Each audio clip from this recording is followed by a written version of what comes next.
Paul Landis a 88 ans aujourd'hui. Il était un des agents spéciaux qui, en ce vendredi 22 novembre, à Dallas, suivait la Lincoln Continental.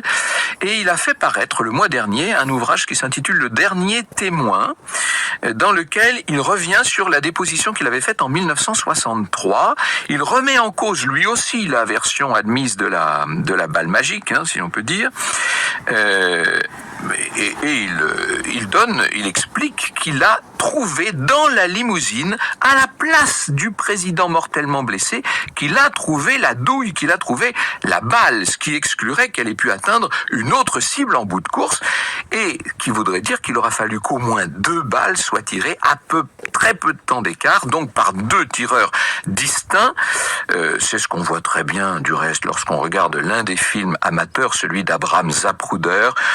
On constate que la balle qu'a reçue le jeune président en plein crâne semble bien et bien avoir été tirée de 3/4 face et non de dos, ce qu'aurait pu faire Oswald depuis la fenêtre de son dépôt de livres scolaires.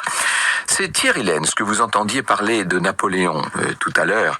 Thierry Lenz, qui, dans un numéro du Figaro Magazine en janvier dernier, disait « Les Américains continuent à raison de croire en des proportions qui laissent leurs élites pantoises qu'on ne leur a pas dit la vérité, qu'Oswald n'a pas agi seul et qu'il y a bien eu tentative d'étouffer l'affaire. Oui, les Américains le pensent, je ne suis pas loin de le penser aussi. » Vous écoutez Radio Classique. Et avec un peu de retard, 1000 excuses, je voulais saluer notre Christian Morin. Bonjour Christian. Je pensais que ça allait continuer. Moi, j'étais en train de vous écouter comme chaque matin. Bonjour Franck.